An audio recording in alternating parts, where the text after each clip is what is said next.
Kaixo, ongi etorria. Goazen funtzio hau marraztea. Hortarako asintotak atera behar ditugu. Bihurtu behar dugu itxura hortako funtzio batean. Horran hasiko gera.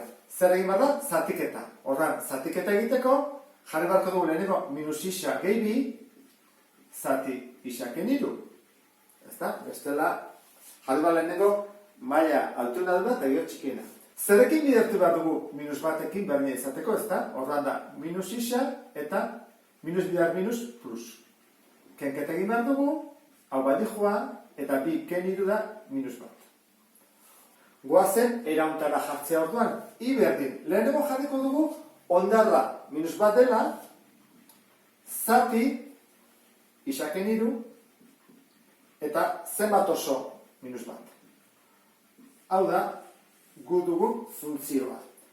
Orduan, hemendik atera daitezke bi asintotak. Bat hemendik. Isaken hiru berdin 0.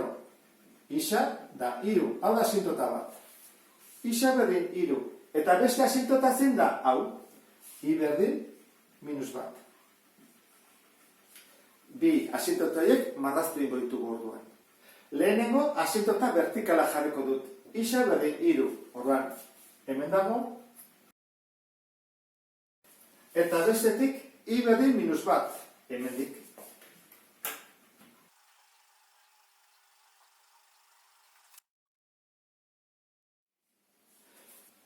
Bi asintotak marraztu ondoren, pentsatu behar dugu, horrela izango den, gure funtzioa, ala horrela.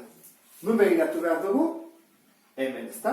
Zer da, negatiboa orduan horrela atako zaigu. Bigarren eta laugarren kuadrantetan. Taula egitea guaz. Taula egiteko, badakizu, balio desberdinak eran behar dizkigula, baina guk bikin egingo dugu hasteko. Zeintzuk hartu behar ditugu, honea, begiratu, hiru, horra hartu behar dugu bat txikiagoa eta bat handiagoa. Eta horrekin erresago egingo dugu. Bikin zer gertatzen da. I berdin, minus bat. Bi ken hiru, ken bat. Hau zen bada, minus bat. Minus bat, zati minus bat, da plus bat. Eta plus bat, ken bat da 0. Horran, bikin da 0. Eta zer gertatzen da laukin? Izango ditzake erauntara. Lau, ken hiru da bat. Minus bat, zati bat da minus bat. Horran, minus bat, ken bat da minus bi. Horran, bi puntoiek hor irudikatuko ditugu. Bi, 0. Hau da. Eta lau minus bi. Lau denen minus bi. Marraztu egingo dugu orduan. Bat izango izateke horrela. Eta bestea izango izateke hemendik etortzen da. Eta bonus da. Isa, arrazak nun ebakitzen du? Ebakitzen du hemen. Bi 0. Aurkitu dugu.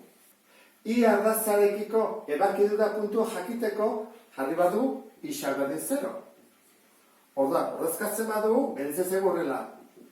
Minus bat, zati minus hiru, ken bat. Minus, zati minus, da plus, orduan horre izango genuk ezta. Eren bat, ken, hiru eren ezta. Zera zere baina jarretan, minus bi eren. Orduan, jarriko genuke erauntara. Izango litzateke. 0, punto hau. 0, minus bi eren. Hemen dode, bi ebakitura puntuak. Eta horrela amaituko genuke. Ulertu duzulakoan beste bat arte. Agur!